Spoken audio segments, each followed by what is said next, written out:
everybody. Everybody, happy Tuesday. Happy Tuesday. Hope everybody had a great Thanksgiving weekend. Spent time with family and friends. My youngest was in town for the week, and I actually went to Daytona for the Rod Run. So good time up there. See Rick's on. Hey Rick, how you doing? Dave's on. Hey Dave, how you doing? Really good show up there. I see on Facebook a lot of people are complaining about the scooters, but you know what? That's just part of the deal. There's nothing you can do about that. People of our in this industry are all getting older, and if you didn't have the scooters, a lot of people wouldn't be able to get around. So was a lot of people not breaking the rules, but maybe bending them and riding the scooters because they didn't feel like walking? Totally. There was a lot of, looked like young, able people riding around on scooters, but, I kind of get it. If you want to pay your money, there's nothing wrong with that. Go ahead and do it, It is something that, I would hope that, just turning my volume down on my phone. I really would hope that people would have some courtesy around the show cars and stuff, not to get too crazy. Getting around cars with the scooters, that could be a problem. I did hear of somebody running a scooter into a really custom painted cab over truck. So obviously it does happen. Hey Mike, how you doing? Missed you at the Rod Run. I know you said you might come up. I don't know if you did or not. But overall, it was a great show.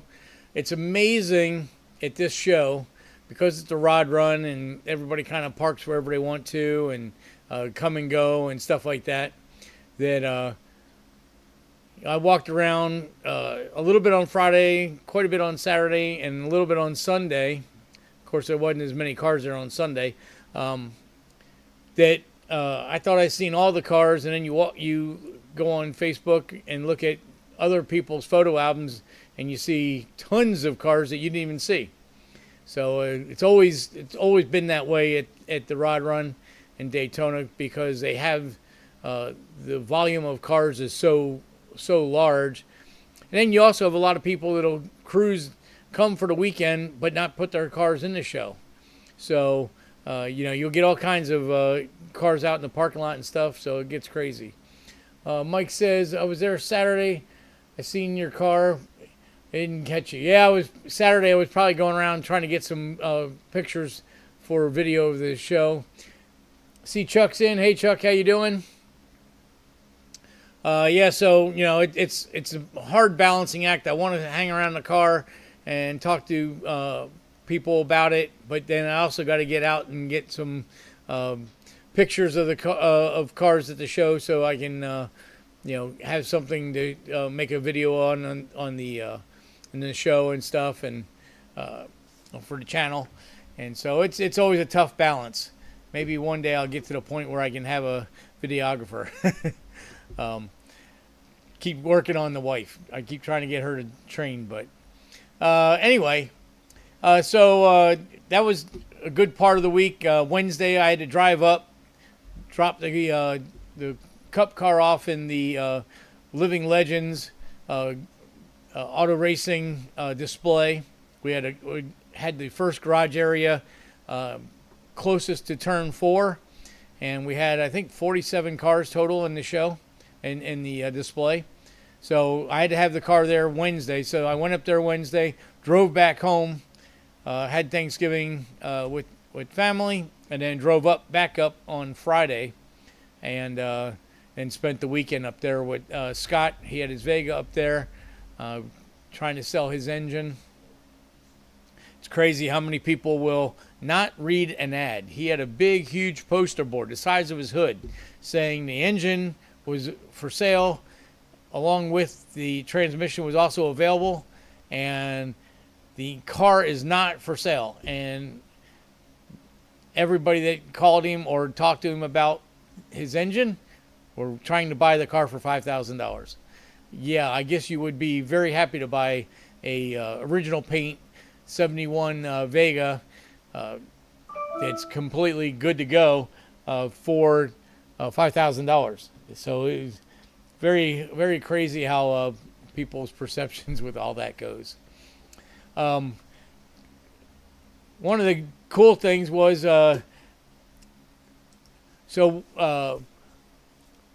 being that I was in a display, not part of the show, we got a separate entrance. We were able to come and go out of the track, although not during the hours between 8 and 4 when the crowd was walking, because it was a pedestrian entrance also. But we got to keep our trailers and our trucks and stuff, support vehicles, on the front stretch wall between turn 4 and the tri-oval. So that was really cool. And so I thought, hey, that's a prime example, a prime situation to get some really killer pictures of the car at the Daytona Speedway. Hey, Ryan, how you doing?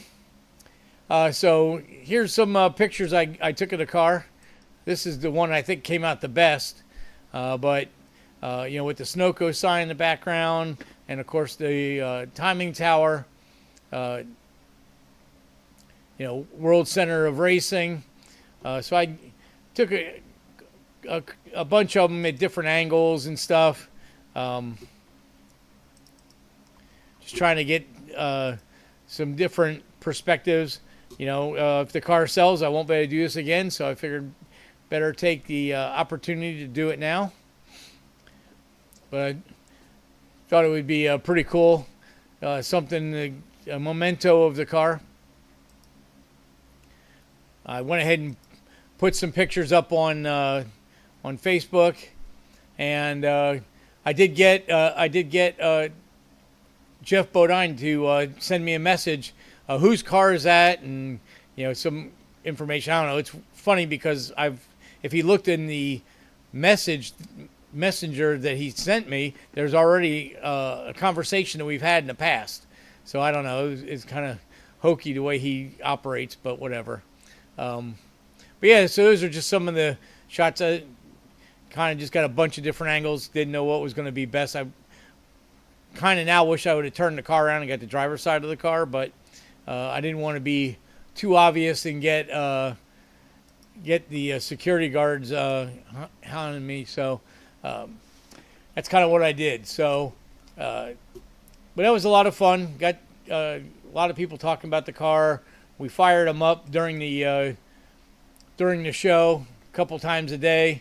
Every time we did, drew big crowds around the cars, and it was a good time. One of the things I did notice some of our friends locally and I'm sure nationwide were kind of upset that all of the after-hour things have kind of gotten shut down. So Rick and I have been going to the Rod Run. I think we went. You probably may have went before me, Rick, but it was like 1986 or 87 was the first time I'd been to the show. And back in the day on A1A between Daytona and Ormond Beach, there used to be a big, huge hotel. Well, the hotel's still there, but it's not the same anymore. But it used to be called the La Playa, and that was the host hotel. And after the show, there was nothing more fun than cruising A1A. Bystanders would be throwing buckets of water out in the road. I don't know what they were for. And police were always coming around. 87 to 91 for me, right? So 87 was our first year then. We had our buddy Gramps. He had a 55 Chevy, and our other buddy Fred Mills had a 57 black and I believe it was black and white with a hopped up 350 in it. And I mean, we had a good time cruising the strip, cutting up, having fun.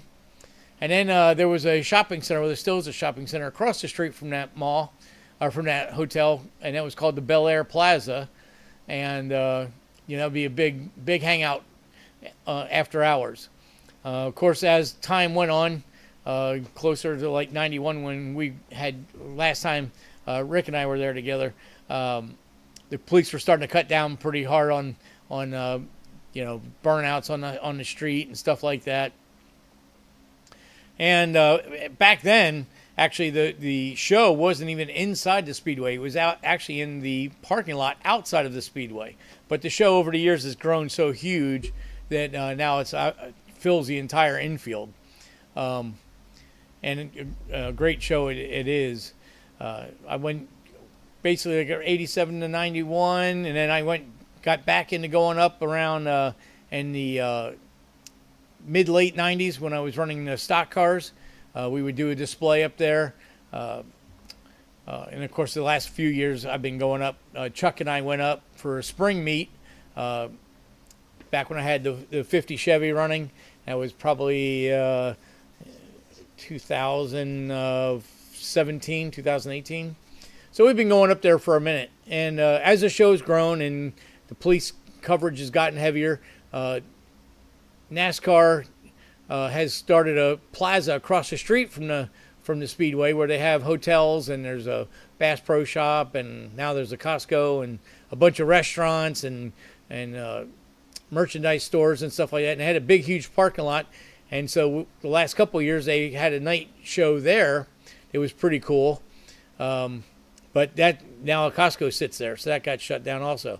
So this year, Teddy Morris, Harley Davidson, which used to be Rossmeyer, that's up the road in Ormond Beach on 95. They had a show there, and of course they had they have a big pavilion. The big pavilion was mainly host to the blower group. There's a bunch of guys with hot rods with blowers in them, and they all go to these different events, and they do a parade they do parade laps in the show and whatnot, and they all kind of keep tight together. So they had that in the pavilion, and really wasn't a lot of parking there, so that was kind of the bummer of that joint. But they did that Friday night and Saturday night. Scott and I went Friday night. It was a pretty good time. Ran into some people there we knew. And then Saturday night at New Smyrna, they had a Burnout Nationals there. So there's a traveling show that puts on these Aussie-style burnout shows. And so we went down and checked that out. They opened the gates at 4. We got there right about 5. But they really didn't put the show on until much later in the evening. So I didn't get to see, I don't know if anybody's on Facebook, but you saw I did a little panoramic view of the infield where they had the burnout box and stuff. That was during the day where you could see it. We were up in the stands. Well, the show was slow to get started, or maybe it was on their schedule. There was really no schedule, so we really didn't know what was going on. But we went down into the infield and got some food, and that's when they started the burnout contest. And down there it was 10 to 12 people thick at the fence. You couldn't see much besides the burnout contest, so you see smoke anyway. And it was getting late. We decided not to go back up into the grandstands to get a bird's eye view of it, so I didn't get any pictures of that event, but it looked pretty cool. Definitely would try going back there again. One of the things they did really cool was they put all the car show cars that came to watch. They let us park on the Speedway around the facility. So they made diagonal parking all along the infield, up against the infield wall. And then a lot of the cars, except for maybe in the middle of the turns because of the banking, but they got diagonally on the outside wall all the way around. So they probably parked a couple hundred cars there. So that was good. We got to walk around and saw some cars we didn't see in the show. So that was pretty cool. So I did get some pictures. I'm going to put a show together, a video together for the channel. But of course, like I tell you guys all the time, come into the live show, you get to see stuff before it gets put out to the public. So I'm just going to kind of buzz through these fairly quick because there's a bunch of them. And then I want to talk about the Buick T-Type. I came back this week and worked on that yesterday. And so we're going to kind of do a little tech section on that. And I'm going to get back into the tech stuff next week. So anyway, here's some of the pictures of some of the vehicles there. So I just kind of got the cleanest ones I could find. It's a really nice late 50s Chevy truck. Clean Maverick. You don't see them. This was actually like a grabber. These are just basically some of the stuff that I saw that I thought was cool. There's a ton of driver-esque style cars at this show, where they're not really totally show cars. They're more just a driver that's been hopped up or whatever. So I didn't get a lot of pictures of those because you see them at your local shows, so you really don't need to see. But this was a really nice Suburban, done up real nice. Color graphics going through the door jambs and stuff. It's always nice to see somebody who does that. This was a pretty cool patina makeover. It's not real patina, but they did a pretty good job at it. Some of them don't look so good. A bunch of really sweet Tri-5s there. That one was really clean all the way around. And a bunch of early 60s Impalas.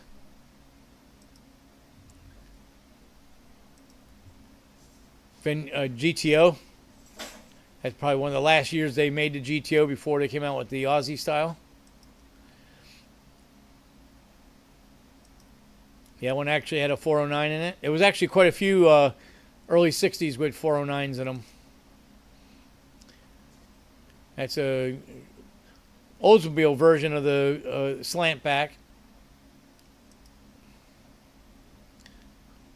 Nice, clean, late 60s, early 70s Chevy truck. Done nice and clean under the hood. So what I like is when they're clean throughout. There's quite a few cars you'll see they'll have nice paint on them, and you look under the hood if they have the hood open, and it's kind of thrown together. It may be work in progress, I don't know, but it just, like to see them when they're nice and clean and detailed out. This is another one that was just tastefully done, not overdone, but just nice. You could still use the car as a driver. This was a pretty wild 40. The gauges in the firewall were a little odd, but everybody's got their thing. Nice work with the paint work in there and stuff. And 409 or 348 Chevy in the 40s. So pretty cool. Nice early Chevelle. Another nice truck. This was nice, pro streeted. Kind of got a blurry picture on the engine bay. That was pretty clean. They tried to do a nice job, but there was some stuff, obviously you can get tied up in these, going to these shows going, well, this is nice, but how to change that and how to change that. It's each to their own. If that's what they want, that's what they, But nice Chevy 2 wagon. A lot of long roof cars up there this year. I really like those. Hey, Cole, how you doing? Ramjet in that one. Actually, it's an Edelbrock, so it may not be a Ramjet, just a small block with the Edelbrock XT intake on it. Nice 69.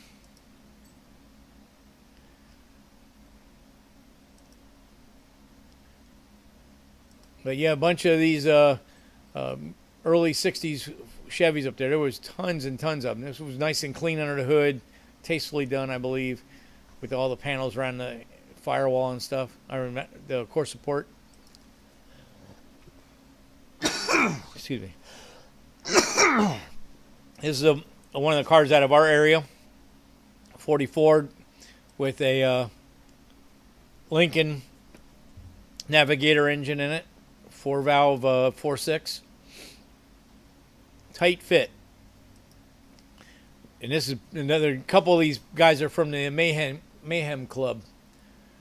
Yeah, a lot of LS swaps, but you gotta. I mean, I love LS swaps anyway, but you gotta love the fact that you can put those motors in and they just run so good. The fuel efficiency is so good, and the horsepower output is so good.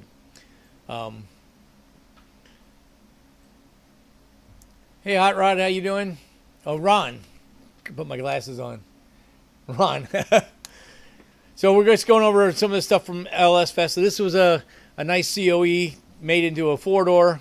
I think it had a Mitsubishi diesel in it, but really clean. Nice clean Chevy pickup. Bunch of Novas. Nicely done underneath the hood. Tastefully, not overdone. Just nice. Yeah, I love the cab overs too, Dave. They are cool. One day I'm gonna build one. I'd really like to do that. But really nice Nova. I like the 7-inch dash in there, Holly dash and stuff. Really clean.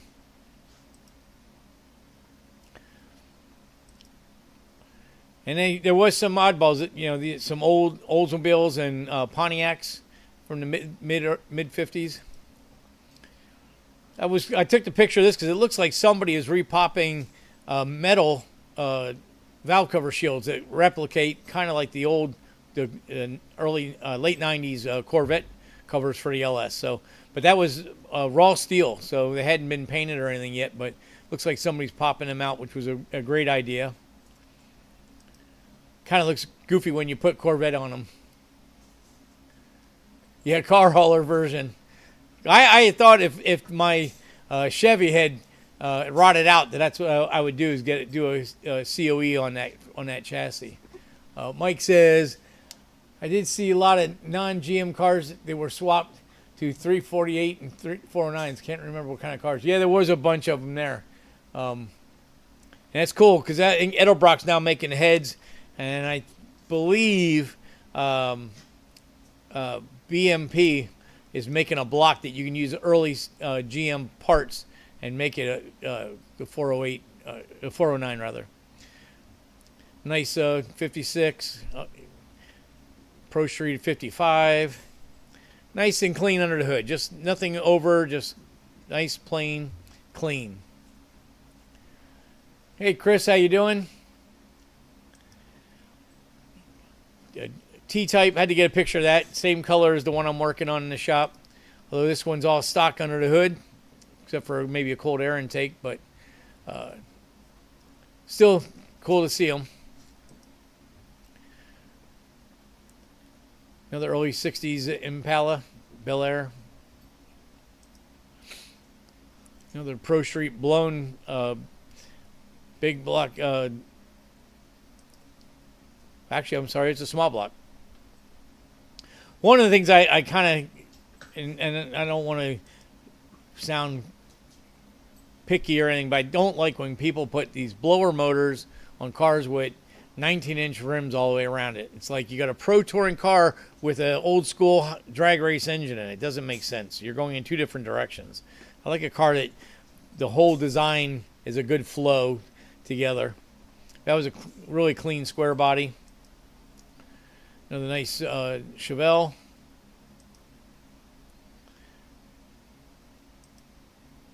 It was a really nice, I think 55, 56 truck. I love the orange on it. Really nice looking. There's a Star Chief. There's something you don't see every day. Even though it's a Mordor, it's still a very cool cruiser. And that's I believe it was an Oldsmobile there, or Pontiac, I don't remember which. But basically the bubble top roofing in a non-Chevy car. Nice Dodge. I had to get some pictures of some Dodges and some Fords. This was a really nice Nova. They did a really nice job with the air panel underneath the the engine covering and stuff. Kind of all flowed together. I don't know how hot it would run, but really nice looking car. Carbon strut rods, carbon hinge post. That was pretty cool. Another Nova Pro Streeted. They did a nice job with the old school gold anodizing on the engine bay. It was really clean. GTO. Another square body Blazer. Yeah, that Nova, that gray one was pretty cool with all the engine covering and stuff on it. There was a Hellcat swapped Charger. an earlier Chevy C10. Another 50, this is probably a 53, 54 Chevy. Another early, probably 70 Chevy C10 with a LT4 in it. That was pretty cool. Nice and clean. I took this picture. This is an old flexible bus. I believe it was from 1958. I haven't showed my wife yet, but I was going to tell her, hey, here's what we're going to get for our RV. We're going to get one of these. That would be cool, wouldn't it? I don't think she would think it's funny, but I thought it was. Another OBS. Dave, I don't know how it's hard to tell how many cars they have because a lot of cars don't go in the show, and they have a bunch in the car corral and in the outside show. But they always throw numbers around 6,000. That's the number I typically hear. And I really didn't pay attention to the stickers as much because the stickers on the windshield here usually have a registration number on them. But pretty clean truck with a water air intercooler underneath the intake. Looks like the thing would probably make some steam. This was cool, the Studebaker wagon. I don't think I've ever seen the Commander nose on a wagon body, so that's pretty cool. Little 56 panel. Another 6872, really clean, down in the weeds, probably on air. Another GTO convertible. Actually, I think that's the same picture as the truck before. A nice little all-original W30 442. And here's some of the vehicles that were in our Living Legends display. This was a Sick Week competitor, S10 LS with a big blower on it, a big turbo. Another supercharged Sick Week Duster, really nice and clean. Here's another picture of the truck. Another late model Hemi swap into a Challenger or Charger RT. Another Sick Week Drag Week 56 Chevy, big block. I believe it was twin turbo. And this was pretty cool. This is a wheelie truck, so it's got a blown Hemi in the back with the V drive, similar to what they put in on Roadkill when they did that wheelie truck. Except for this one is more traditional. The motor's in front of the diff, and the transfer, the V drive goes to the rear end. But it's a wheel stand exhibition vehicle, pretty cool.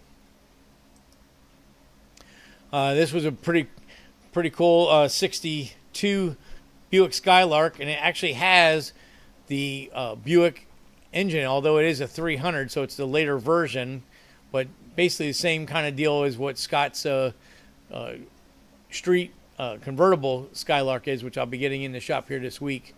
But yeah, they're trying to make a replica car. They've got a Magneto in it, but it did have some late model parts on it also, but still very cool. And then some of your vintage modifieds that used to be racing back in the day, and actually there's a group that race them even currently. Scott should buy it, yeah. Fireball Roberts, Smoky Unique Pontiac from back in the day. And this, I forget the driver, it was original driver of this one, but I believe both of these cars were original race cars. I don't think these were tributes. Another Ford, probably it was a Holman Mooney car. And we got some of the modifieds now. These might not have been notoriety vintage race cars, but they're still vintage nevertheless. These modifieds are pretty cool. Big tires on them. This is the kind of cars that were really huge in the Northeast back in the 70s and 80s. Guys like Jeff Bodine, who was a previous owner driver of my car, this is the cars that they cut their teeth on, these modifieds. A lot of times they'd have big blocks in them and really fast with 14 inches of rubber slicks on them and not a lot of weight. The cars moved out pretty good. But nice and cool to see these old time cars back out on the street, out on the track. There's an early drag car, Holman Moody car. Some more modifieds. And unfortunately, I didn't get pictures of all these cars when these were Sunday, so a lot of the cars had already left. There was a really nice Oreos late model 2002 Monte Carlo. That would have been a Busch Grand National car. Fresh restoration. Beautiful car. Of course, this is my car in the display. A nice blown Chevelle Pro Street. Another early 80s, late 70s NASCAR. And some more modifieds. That's actually a dwarf car like I used to race, although I had a 32 Ford body on it, not the modified body, but it's cool to see those guys still running. A couple more modifieds. This was a true Hemi Cuda, so that was pretty cool. See one of them still around. This was a pretty cool little deal. It's a square body Volkswagen station wagon. They call them square bodies. But the guy had retrofitted the VR6 Audi all-wheel drive drivetrain into this thing, and then made it a wide body. And I don't know what they call this kind of painting, but I've seen them. It's getting popular where they just kind of put the slashes and everything. I've seen some guys on Facebook and on Instagram where they actually do all the black work with big Sharpie magic markers. But really cool looking car, odd for what was normally at the show. Pantera, you don't see a lot of those at some of the shows. Nice 55 with a flame job, old school deal. 2 4s on it, pretty much just old school, you know.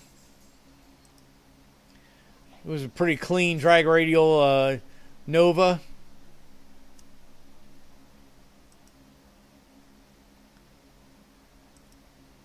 Another nice 57 non-Bel Air. Probably, I guess they call it a 210. Another a GMC actually, but very cool looking truck, two-toned. I thought of you, Chris, when I saw the Rally Nova. But yeah, pretty nice clean car. Another long roof Nova Chevy 2. Nice clean engine bay on it. Long roof 55. See, not everything was LS swap. There was a bunch of old school Chevys there. Another Blazer. These things were really popular this year. Plymouth. Another Chevy pickup done in the patina. Fairly nice job on the patina on that. There was a couple of AMCs there. You don't see those too often. And the other one was AMX. This was a Javelin. And a long roof 55. Nova wagon. I mean, a Vega wagon. We didn't see. There wasn't a whole lot of Vegas up there. And this was took a picture of this, even though it's not really hot rodded too much, but just a really good survivor. Really clean. The interior was original. It does have, the guy told us it did have a repaint on it once, many years ago, but it's, really nice. Firebird, you don't see a lot of Firebirds around. This one was pro streeted with tubbed out in the back. Kind of a dark picture on the engine bay, but it had big block Chevy in it. And of course, there's a ton of old school rides up there. This was nice with the motor turn firewall on it and the Lakester style headers and big white walls. Very vintage type build. Nice bubble top with a 409 in it. Original SS car.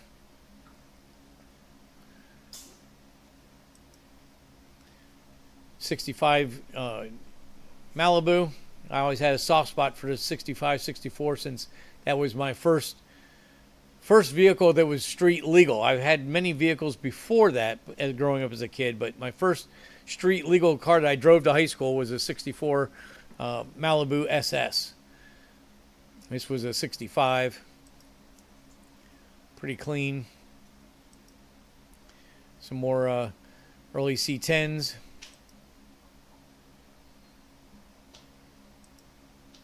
And some OBS. Had to get some OBS pictures for Chuck. Another early 60s C10. I think they look good with the big steelies on them. It's a nice clean deal. The patina on this is a little bit more closer to what real patina would look like. I like that a lot better than the faked out patina. Another square body. A lot of trucks with these RT weld wheels on them. They do look good on there. Late 50s. With a tune port. How often do you see a tune port anymore? But nice job. And this was a Mercury. I can't remember if this would be a Meteor or I think this one was a Meteor, but pretty nice job. You don't see them very much. Yeah, you're right. Nothing wrong with an OBS. Now this was a Falcon. I think it was a Falcon. I could be wrong. This might have been a Mercury also.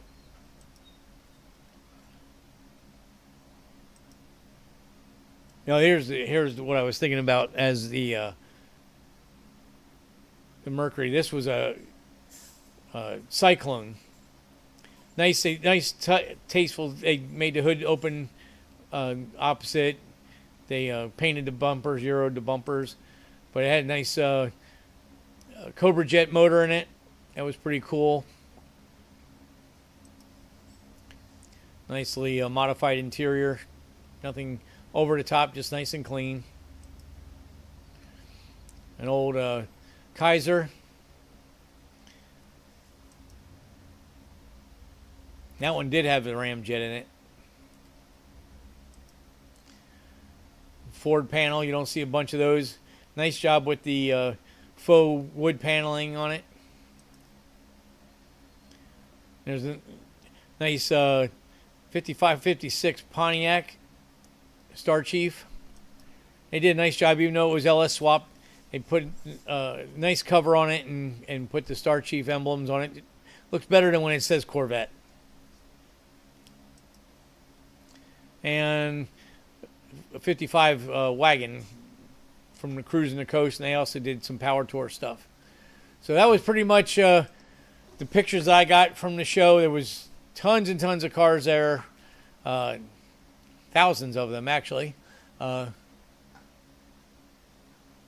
remember a school car. Oh no, yeah, Dave, my car that was from in Tennessee. I didn't drive when I wasn't allowed to have a license when I was in Florida. That was after I moved to Knoxville, and then I bought the car up there. But down here, before that, I had a 90 Harley Davidson Z90 street bike that I custom painted. My dad had a paint shop. And then I had a TM and a DM or RM and TM 400 Suzuki. The RM would be the motocross version of it. I bought that, and then it was kind of ratted out, and I put that motor into a DM chassis, which was the Enduro. Never had it registered or anything, but I rode it up and down the railroad tracks in Deerfield.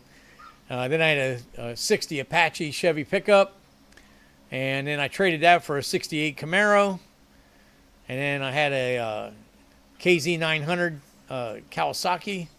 Again, none of those vehicles were ever registered on the street because I was a little bit of a hellion in my younger age, and so that was my parents dangled the driver's license over my head. Straighten up and get your driver's license. And I just couldn't do it until we moved up into Tennessee, and then I new friends and new schools, and kind of got my act together a little bit, and picked up a 64 SS.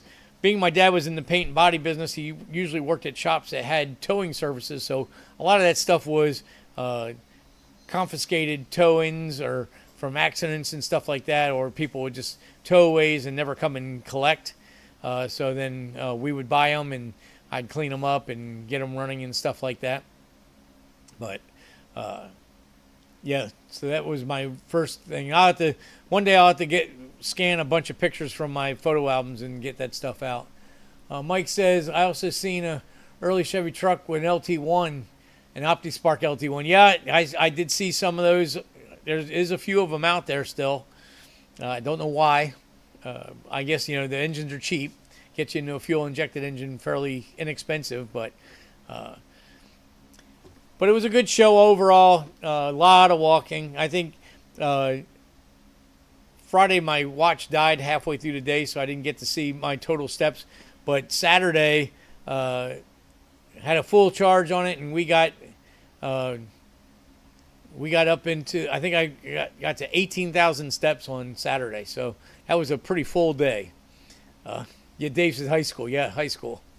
But yeah, so it was a good time, good show. Like I said, there was a ton of cars I did not take pictures of because they were drivers, more of a driver. And was trying to get stuff that would be interesting for a video for the channel. So that's kind of what I got together. So I'll put that together and put some music to it and whatnot, and we'll do that pretty good. You know what, I should show you guys, you guys that came in late. I was able to take my car and put it out in front of the on the front stretch and get some pictures of it in front of the grandstand. So right, Dave, I remember you had the 68 Camaro and then the Mustang. But yes, that was pretty cool. I was able to get some pretty cool shots there. So just, photo opportunity was there. I took it. So anyway, so I got back and trying to get back into work, being I was gone pretty much the whole week since I drove up and back on Wednesday. And then, of course, Thursday was Thanksgiving, and then Friday through Sunday I was back at Daytona. So Monday, yesterday, and today were the only 2 days I actually got to do any work. And being that far behind, I had to hustle. So I really didn't get a chance to put a lot of technical stuff together. But working on the T-Type, I noticed I'm getting to the point where I'm ready to wire it. And I noticed that the fuel tank had fuel pumps in it, but they were never wired. So I went ahead and dropped the fuel tank so I could see what the fuel pump arrangement was and the wiring and stuff like that, and make sure the sending unit and stuff was correct. So I went ahead and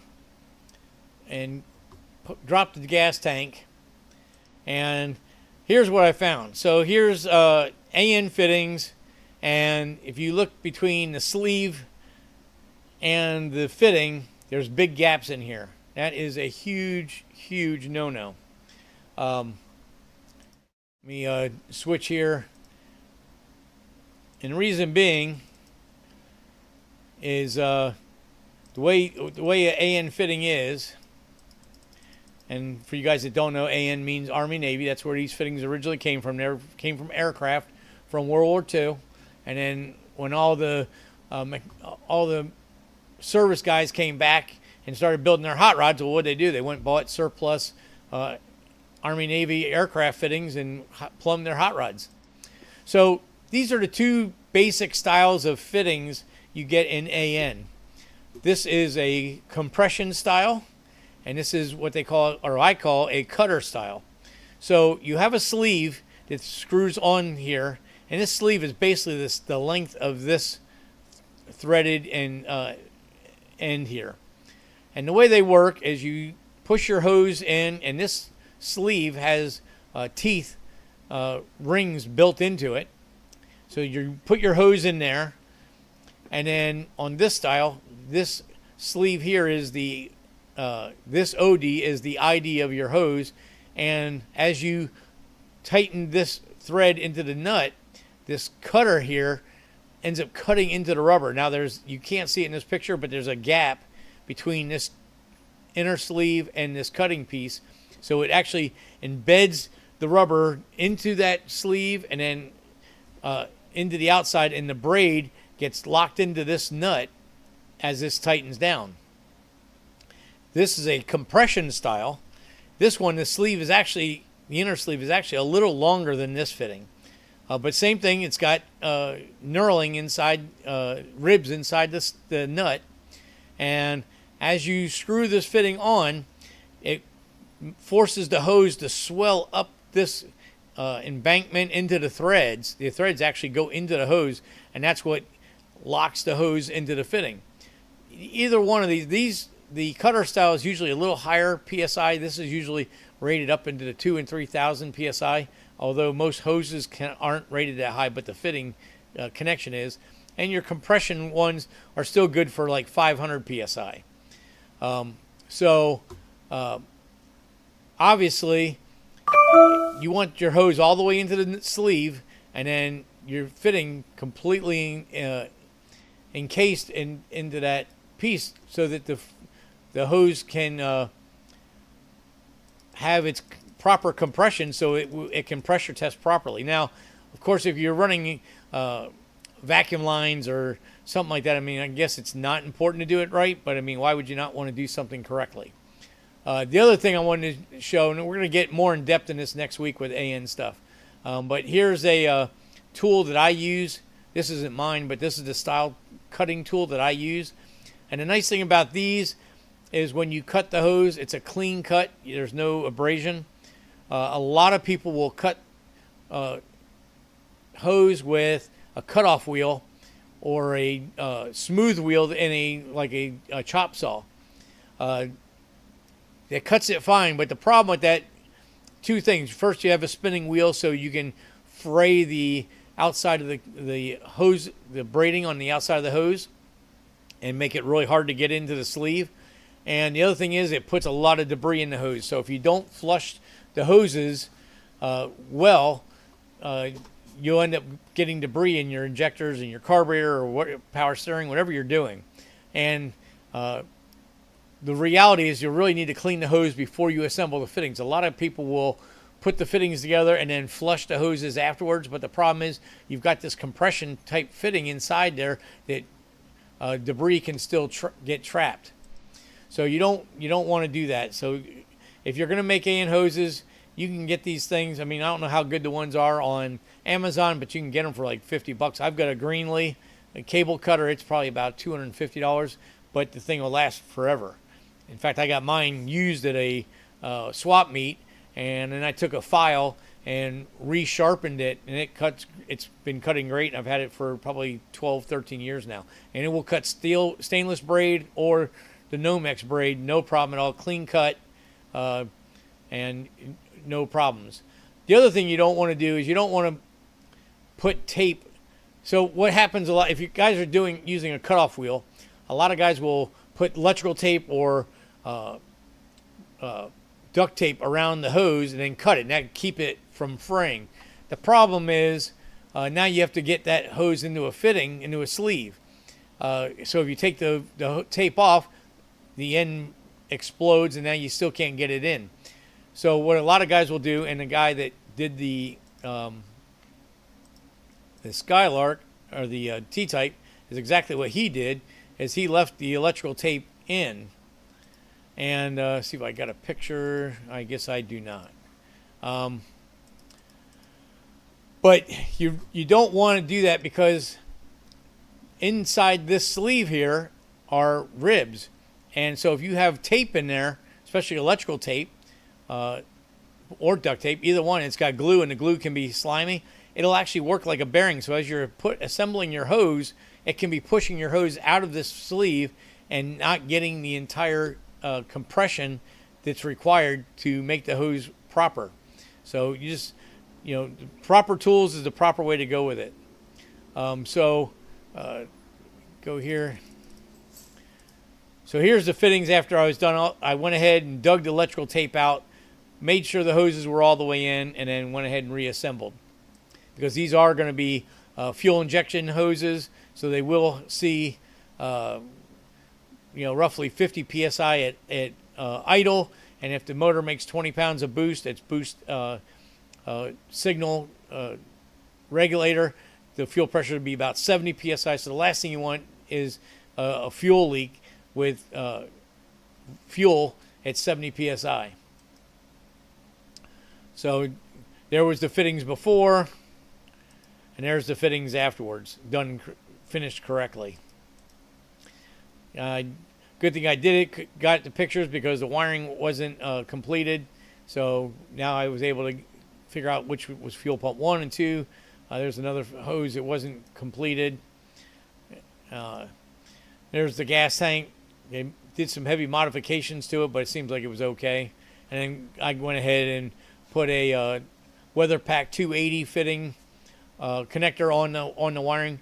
That's something else you want to think about when I'll do another wiring show here down the road. But when you're using MetroPack or WeatherPack or Deutsch, any type of connector, you want to make sure that the connectors are rated for the amperage that you're using. So your old school WeatherPack, where you had the pointing piece and the barrel, those were, if you've ever tried getting 10 gauge wiring into those old pieces, they didn't work well. Well, there's a reason for that. They weren't rated.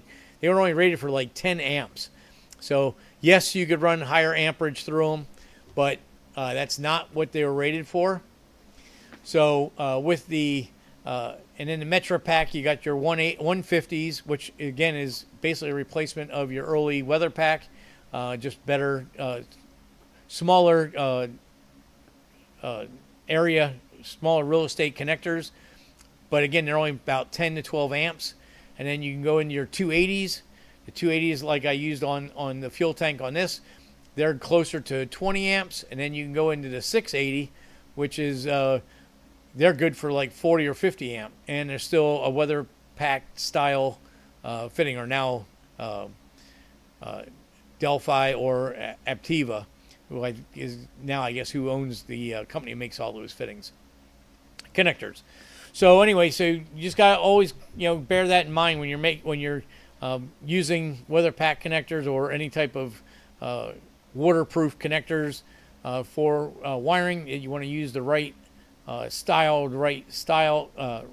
capacity for the stuff that you're putting together. The worst thing is they have bad connections, which then end up could melt the connector, make a component inoperable, or even worse yet, if you have the wrong fuse rating on it and stuff, could actually even cause a fire. So we're going to get back into all that stuff in the next couple weeks. I think next week I'm going to go ahead and put an AN class together, or show together, where we will talk about AN fittings. So I didn't even touch on the Teflon and the way they get put together, and tools that make the job easier and stuff like that. So we'll do that, and then maybe from there we'll go into wiring, because I'm going to be wiring the T-type. I'm just about ready to start the wiring process on that car.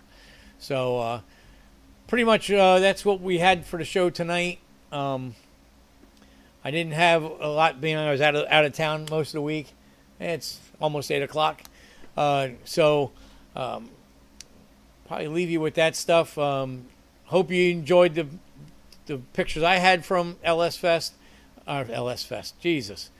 from Daytona Rod Run. Sorry I didn't get more pictures. I did take a bunch that was on a card that the SD card wasn't working and it was in the sun. I couldn't see that it wasn't getting it, but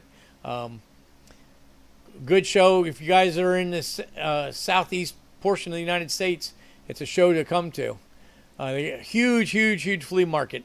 I didn't get to do very much in the flea market, although I forgot to mention, I did meet up with a Facebook friend that's out of Maine, that he's has a tight in with the guys at Ilmore Racing Engines. And Ilmore, if you don't follow Craftsman Truck, are the ones that build the spec engines for Craftsman Truck and for, I believe, ARCA also. So he always has a bunch of racing LS components for sale that are takeouts or timed out or mileaged out. I was able to get 2 dry sump oil pans from him, and I got a Holly fuel pump and regulator and filter. So some components I needed for both my car and for Chuck's truck project. So we got some of that stuff, and I did go into the flea market really quick to grab that stuff on Wednesday before the show actually opened. I want to make sure I got them before he sold them to somebody else. Mike says the connections GM used for like the 2013 and up are really a pain. Yeah. Well, they're not bad if you have the right tools, but you know, I get it, because being I do a lot of wiring, I have a bunch of the correct Packard and Aptiva pliers, and they are pricey. I mean, one plier that will just do one style terminal can be $200-300.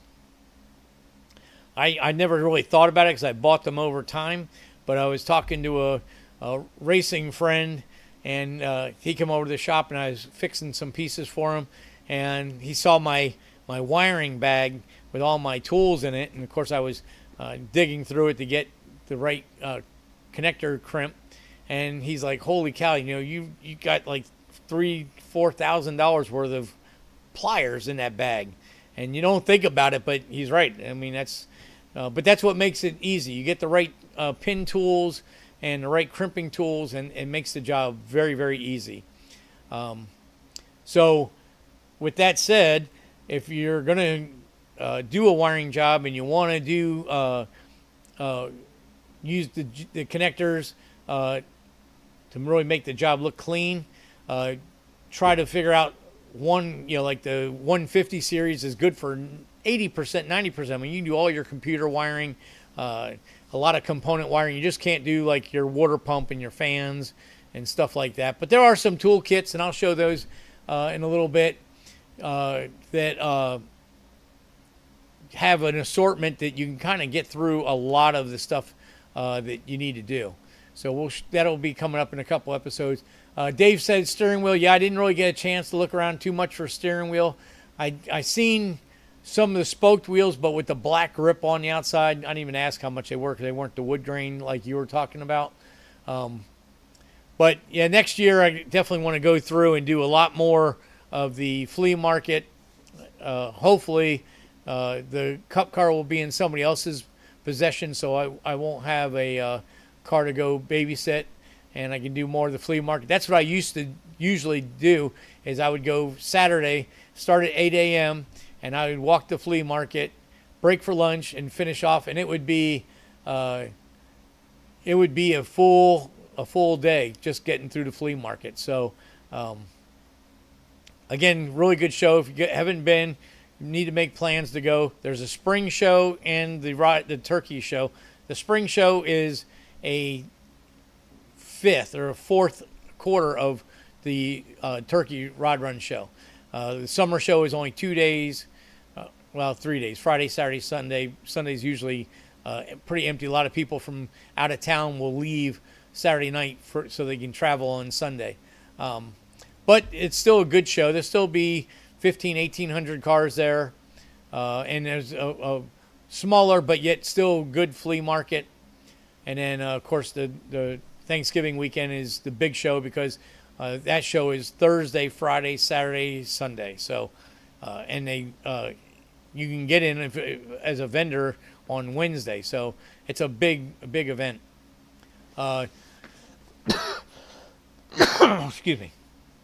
So anyway, that's pretty much the show. I appreciate everybody tuning in. I hope you all had a good holiday, and everybody getting back into the swing of things with work and stuff like that.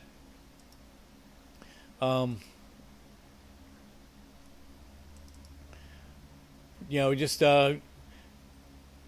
getting back in the swing of things, working and stuff. Lost my train of thought. So anyway, like, share, subscribe. Appreciate it. It all helps with the algorithm. Trying to really get this thing going. I got to put some more. Got to get some videos on this channel. Get this thing growing again. But we are having some slow growth. I appreciate it. Our watch times have definitely increased in the last 2 weeks, so I really appreciate that. Hope you guys enjoyed everything. See, Rick said, great shows. Appreciate it. Hope all the Tri-5s give you some more push for your car, Rick. But anyway, I think that's going to be the show for tonight. Really appreciate it, and I will see everybody next week. See ya.